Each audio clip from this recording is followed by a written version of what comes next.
No One Likes Us Clothing is the clothing range designed by Millwall fans for Millwall fans. Caps, t-shirts, polos, they've got it all. Visit noonelikesus.co.uk for the full range. Or if you're in Bermondsey on a match day, why not have a pint in the Blue Anchor pub and pick up a Nolu polo shirt, Nolu clothing at www.noonelikesus.co.uk. You're listening to Nickachtungmillwall, broadcasting from the beautiful South Bermondsey. Accept no substitute.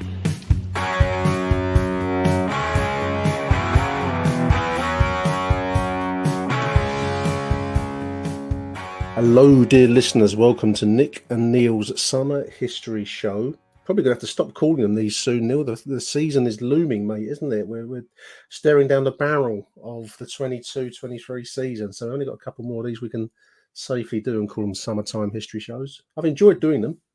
Yeah, I think we might have to revert back to Nick and Neil's History Hour, and then we'll have to have the Neil and Nick's History World Cup History Break or something. These are the important issues that our listeners struggle with. We're doing a slightly a mashup. I love that expression, listeners. A mashup show. It makes me think I'm like a hip DJ doing a mashup. We had a message, Neil, from a great club historian, well-known, good friend of ours, Dave Sullivan, following our recent ground closure edition, where I thought we did a pretty good job of covering the ground closures of Millwall across its history. But Neil, only at Millwall can you miss a ground closure. Not many clubs get one at all, but with us, we missed out one, didn't we? Yeah, you did when you did the research. Yeah, I did. We did. Yeah, but just for anybody listening, Nick actually researched that show. No. Yeah, but it was amateur hour by me. Well, I've got to be honest. Yeah. It was, yeah, do you think you've got them all? Yeah, well, there have been that many. There have been that many. Well, we said four. We said 1920, we said 1934, we said 1947, and we said 1978. And we were correct with those four. But Dave has rightly pulled me up. He's texted me. I've just listened to the ground closure edition. The Den was also closed for a week in 1950 following disorder in a cup tie versus Exeter City. This makes a total of 5 ground closures. I mean, when you've got that many, nearly one is easily missed. That's my case for the defence. But yeah, we missed out in 1950. So I thought I'd just do a little bit of research into Millwall versus Exeter City. The game's actually played at the end of 1949. Scoreline: Millwall 3, Exeter City 5. This was a home defeat, fairly substantial home defeat, I suppose, conceding 5 goals in the first round of the FA Cup. First thing that struck me, Neil, let alone conceding 5 goals at Coldblow Lane, size of the crowd. I mean, I know this was an era of big crowds, but 19,487 for a first round home cup tie against the Grecians, Exeter City. I've got to say that conceding 5 goals at home to that tiny little outfit at the top, 838. If anybody, I do actually live in the capital of Devon. And there is a rivalry. It's a dark day in Millwall's history that we conceded 5 goals to that mob. I tell you, we did. This is why people tune into our show. Not only do we get Millwall rivalries, we get Devonian rivalries in here as well. I found a press report. This is, I think it's from the Daily Mirror in November 1949. Just a couple of paragraphs. Tough time for Millwall, says the Mirror. Some Millwall supporters blame the referee for their 5-3 cup defeat at home to Exeter. And nothing unusual there. And as an after-match precaution, the police took the referee and linesman away in a police van. It was a tough day for Millwall. Goalkeeper Ted Hinton, went to hospital with concussion, and both Simmons and Forrest took turns as deputies in goal. No substitutions back then, listeners. Kids might not appreciate that, but this was the 11 that started were hopefully the 11 that finished, or if not, They went to hospital as Jimmy Constantine sustained a suspected collarbone fracture. And Short, I don't know if it was Short, I didn't get his first name. He went down with pneumonia before the start of the match. So we had a tough time of it going into this game. Exeter were winning 4-1 at half time. Millwall made a plucky comeback, but the odds were too heavy, or, as the Millwall crowd seemed to have deemed it, the referee was against us, Neil. It finished 5-3. That was actually from the Sunday Mirror, dated the 27th of November, 1949. Our goal scorers, Jimmy Constantine, and I believe it's Tom Brolly. Probably, yeah, but just to add some context to that, I think you mentioned Chris Simmons. He was actually Devon born. Jimmy Constantine, Ernie Forrest. You mentioned, I don't think anybody called Short played. No, I think he went down with pneumonia before the game. Short. I've done no research on Short. Maybe we'll pick up another show. Yeah, but that would have been Johnny Short. The Western Morning News, 24th of January, 1950, as a consequence of the haranguing and the police escort for the referee and linesman away from the ground after the match, had quite a decent in-depth report. The Western Morning News, major west of England newspaper at the time. Millwall ground closed and the club fined £100, which was a substantial sum for our club at the time. Seen at the cup time of Exeter City, Neil. The Football Association Special Disciplinary Commission yesterday announced that they have ordered the closure of Millwall FC from Monday, January the 30th for 7 days. They used to do that a lot, didn't they? Someone actually asked a good question on Twitter why they had a time way of dealing with it. It'd be closed for a couple of weeks and then they'd impose a circumference of mileage where you couldn't play within, rather than the modern idea that you play behind closed doors. They didn't seem to do that back then. I don't know why that would have been. I think it was probably something to do with the fact you probably played reserve games. So if your first team wasn't at home on Saturday or a midweek or something like that, that it really was a punishment. That right. So you couldn't play there at all. In actual fact, you couldn't even have the reserves out. That makes sense. Your ground was closed. You couldn't. Yeah, but you couldn't. Yeah, but I think I'm right in saying that. That makes sense. Makes sense. And the radius, I guess, was because I would have thought that people. Yeah, well, I don't know. Did people travel far to watch games back then? They might have travelled to Charlton. They might have travelled to Palace, mightn't they? It probably wouldn't be so easy to travel outside of London back then. That would have put a lot off, I suppose. I do know when we were closed in '78, we played in the end. We found Portsmouth who were willing to host us, and it was a bit of a pain. Obviously, to travel down to Portsmouth for a home game there was a sense of punishment to it. I suppose that was the intention of it. On this particular occasion in 1950, we lost the home fixture with Newport, which had to be rescheduled until outside of the closure window. A statement from the FA Commission says the referee and linesman reported that when 50 yards from the Millwall grounds, they were leaving the ground. We're in Coldblow Lane at this stage, listeners. They were subjected to abuse and hostility by a crowd numbering between 150 and 200 people. The referee received a blow in the back and teacups were thrown at the three officials. Now, that's quite something. So teacups in the road outside Coldblow. I mean, maybe there were more residential houses around then and people would have come and joined in the fray as they're leaving the ground. They probably served tea in cups at the ground. Probably did. They might have taken them out for that purpose. I don't know.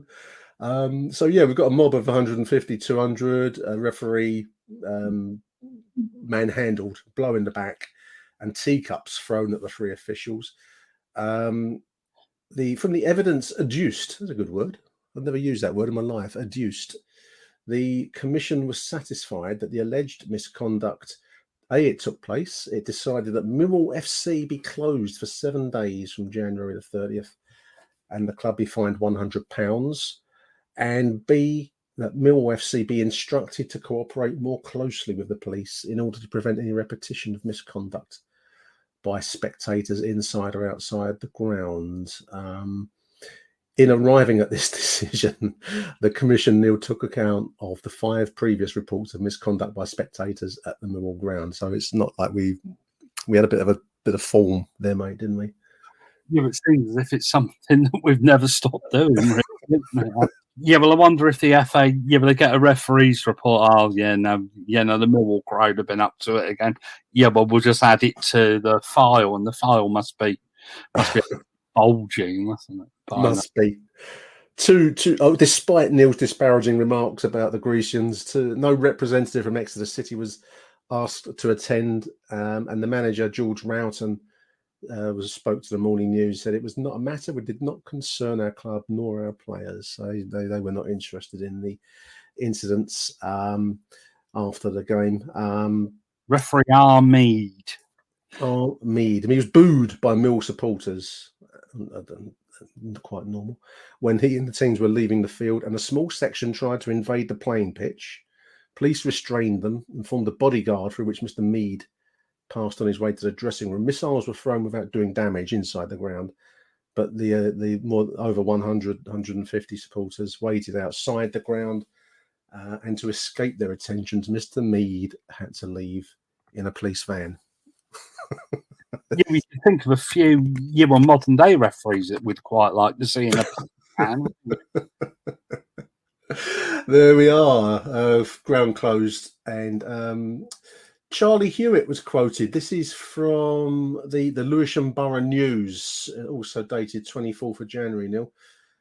Charlie Hewitt, Mill manager, stated in the club programme, the punishment meted out to clubs come as a great shock to the many thousands of loyal supporters.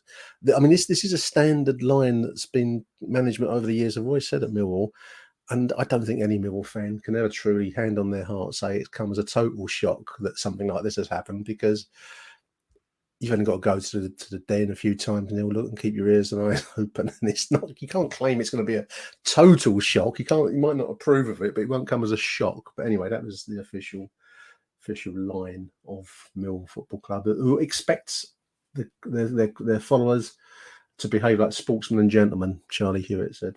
Yeah, what wasn't taken into account was the referee, Mr. R. Mead, was in fact Royston Mead, and he was from Devizes. Referee, for that mob. So there we are. Just to close off the ground closure that we missed, I think that in itself is quite funny, the fact that you can miss a ground closure. I shall carry that with me for many, many years, listeners. But just to close this article from the Lewisham Borough News, if there's nothing new in this life, one of the first things that an old chap I used to work with told me when I was 17 years old and I started working, there's nothing new. There are no new jokes and there are nothing new in this world. But Charlie Hewitt is quoted in 1950 expressing the opinion that if the misconduct did not cease, the best way to preserve the club will be to move it lock, stock and barrel to another part of the metropolis of London. 1950. So there we are. We go around in circles. So there's a religion that believes that we move in circles. Is it Hinduism? I don't know. Round in circles go. Yeah, we were talking about moving the training ground in one of our in one of our pre-season shows, weren't we? And but there's Charlie Hewitt prophesying in 1950. It might be. Well, there we are. We're still in the same part of London, certainly 70 years on. Interestingly, on that point, moving the ground, I mean, I think Gordon Jago speculated on the need to move it to shake the reputation, changing the name of Coldblow Lane to something ludicrous like Sunshine Avenue or something like that. They wanted to change the name of the club. I've seen that a few times over my Millwall supporting life. What if we changed the name to Lewisham FC or to I don't know what? Something more warm and cuddly than Millwall, based at Coldblow Lane, and even now at Zampa Road. I think it still sends a bit of a chill down the spines of away fans. So it wouldn't be probably wasn't the first time. There won't be the last time we hear of this idea of moving the club to rebuild a new reputation. But there it was in 1950. Charlie Hewitt. Achtung, Millwall. the ground closure that we missed. But Neil, you've come up with a few notes here, mate, just to move us along, change the subject away from the darkness and disgrace of Millwall. But you suggested doing a few items on trial games, which something that's faded out of the game somewhat, isn't it? The idea of a trial match, an A team versus a B team, or white team versus blue team, or something of that kind, used to be relatively common. Yeah, but it was the pre-season friendlies of the days. Millwall, from about the mid-1900s to about 1963-64, you didn't play pre-season friendlies. No. What you did was your players played in a couple of trial games, usually on the 2 Saturdays before the season started. So it was your only chance to actually see the players that the club had signed. And in Millwall's case, it was generally a load of Scotsmen. So in the early days. Yeah, but they've evolved now. I know that we've announced a game against a Swedish team next week. Yeah, midweek. Yeah. Yeah, Helen, and that was to replace the Watford game, I think, wasn't it? And yeah, but it's just interesting to see how your pre-season games have actually evolved over the years. Yeah, we did have friendly games back then, but they tended to take place under floodlights. So you would play your English teams, your Scottish teams, and occasionally foreign teams. There was a trend after World War II, I think, of foreign teams. Travel became easier, didn't it? I mean, an interesting thing obviously, as you look back at the history of Millwall Football Club, or football, not just us, but it's just football generally. Obviously, with the advent of league football, which in our case would be from the Southern League, and then we played in the Western League, I think, before the First World War. But prior to that, for the most part, apart from the cup games, invariably the FA Cup or local county or London FA games and the like, quite a large proportion of the season was spent playing friendly matches against other clubs, just on a kind of an ad hoc basis. And it was very similar. I know you're a rugby man by trade, Neil. I mean, I remember before the advent of professionalism in rugby union, looking at the sports results on a Saturday afternoon, you'd often see the rugby results would often be friendly matches in the same way. There was apart from the odd cup game, there was nothing. They were kind of like a series of traditional games, if you like, weren't they? Around the merit table, funnily enough, I was just doing a piece on a Leicester team that won the first ever Premiership in 1988. Right. And I was talking to one of the players about their big games. They played the Barbarians on Boxing Day, and the season pretty revolved around that game. But before the advent of the Southern League, Millwall, they played in the Middlesex Senior Cup, the London Senior Cup, the Luton Charity Cup, the East End Cup, but they made up the rest of the fixtures through friendly games. Yeah. And when we joined the Southern League, you played, you might play Oxford University or Cambridge University or a Football League team. Yeah. On a midweek, usually in an afternoon, and things like that. And funnily enough, I think we're going to do a podcast. I think we're going to record it after this one, where Millwall were threatened that if we signed a player, that nobody would play us because we're a little bit sharp. That's not the first time or the last time we will hear that, I guess. So there was actually big money in these friendly games because you had to pay people, and it was a way of boosting the coffers. And actually, it was quite an interesting story that Alex Jardine, one of the great post-war names in Millwall history, a former mine, a brilliant right back, probably one of the best right backs we've had for the club. He signed for us in, I think, about August 1950, and he played in a trial match, in one of these pre-season trial matches, as Mr. X. That's very mysterious. That sounds Fu Manchu would have Mr. X up against him, wouldn't he? Yeah. Well, I presume it was old Charlie Hewitt's idea, because I think he was manager at the time, because they wanted to deter other would-be suitors. They wanted to have a look at the guy. but they didn't want to tip everybody off as to how good he was. So he actually appeared in this game as Mr. X. It's wonderful. I'd love to have seen any game featuring Mr. X. It's got to be worth watching. Yeah, but I think that when Millwall played the other night, I was looking at something on Twitter, and the Dartford game. Yeah. You have a Dartford trialist A playing, and I saw something else on Twitter. I think it was Crawley played somebody, and they had trialist A, trialist B. We're all worrying about who Crawley have got lined up in their game against whoever they're playing. You know, it all happens in reserve games towards the end of the season when the Premier League clubs let go their academy players. They appear in under 23 games. Yeah. Generally trialist and things like this. Yeah. Naming, you're listening out for a name just to see if somebody calls him Alphonse. It's hard to beat Mr. X as a nom de plume. I mean, it's quite interesting. I've just done a search on the newspaper archive, and as you say, I mean, they're very popular trial games as a concept. I think because people would turn out and watch pretty much any sports event back then. I mean, the crowds we've mentioned many times on the course of these shows, and even the game earlier on that we spoke about, 19,000 have turned out for an early round FA Cup game, whereas now you could close 3/4 of a ground and still not fill up the one remaining stand. So people would turn out and watch these games, and it's quite interesting to see newspaper reports. 1935, I'm seeing here 1920, Westminster Gazette, Mill Trials, Blues versus Whites, and all this kind of thing. It was reported in the press, and people would turn out and watch these games. It's a glimpse of a very different time. The game was very different back then to what we've come to put up with now. I quite like it. It's got kind of a romanticism to it. I quite like it. Yeah, no, well, yeah, we don't forget often back then, but it was the case back then, that as soon as you played your last game of the season, that was it. There was none of these foreign... No.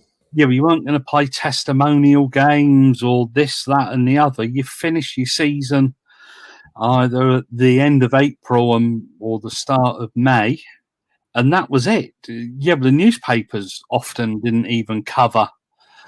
Yeah, but no, football's wall-to-wall coverage now, isn't it? And you can't move for it. That's right. So a different glimpse at different times, listeners. I mean, I'm just looking at your notes here. I'm going to steal some of your notes now, Neil. That's always terrible when you do that to your colleague when you're doing a show, listeners. But I'm going to do it now. The likes of Blues versus Reds, Whites versus Blues, I've seen in my, and they kind of faded away in the early 60s. I'm seeing here, Neil. I mean, certainly I've seen some from the early 1900s, 1909. I was just looking at literally, and then they kind of faded away in the early 60s.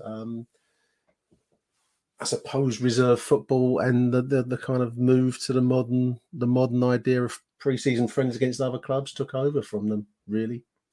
Yeah, and we can see why they weren't in favour of them much before. I found a cut-in when I was having a look.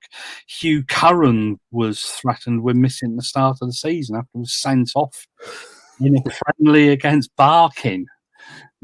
Yeah, that would have been the big old ground opposite Barking Station, and on whether or not the referee was going to put the report in. I think I can remember.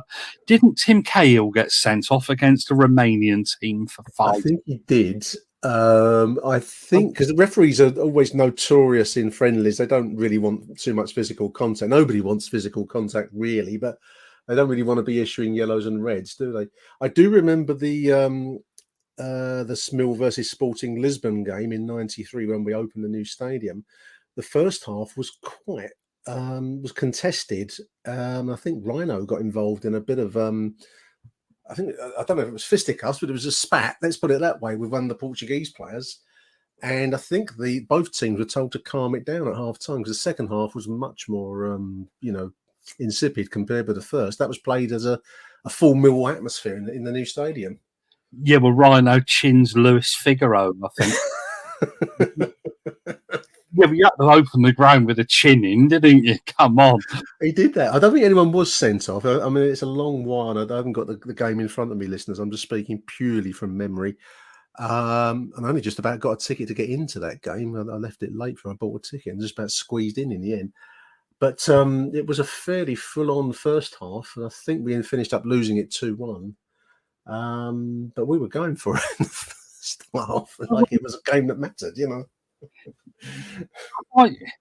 Quite ironically, weren't Sporting Lisbon managed by Bobby Robson?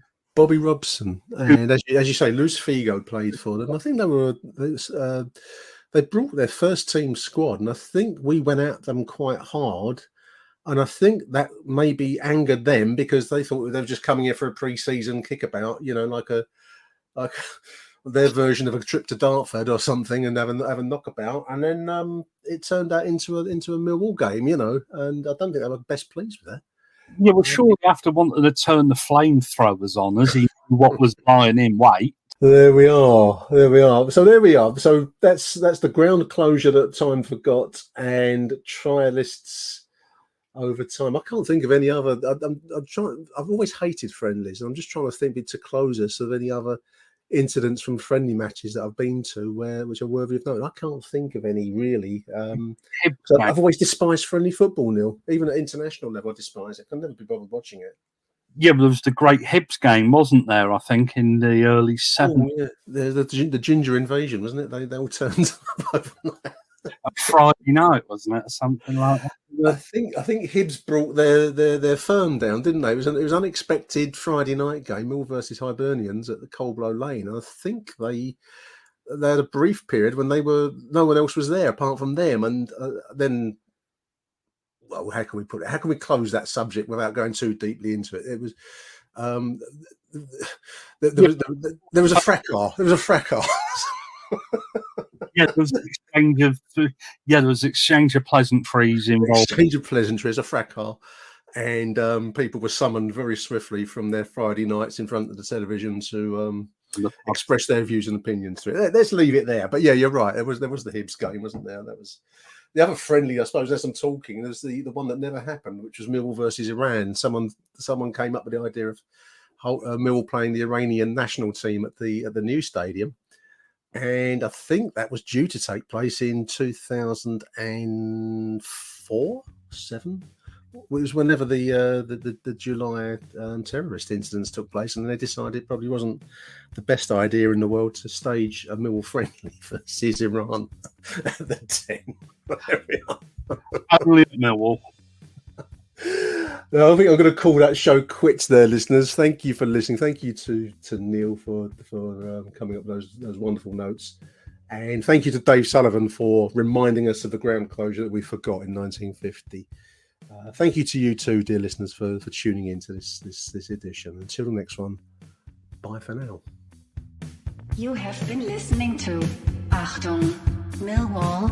Please do leave us a review at Apple Podcasts. Danke schon. Up the lines.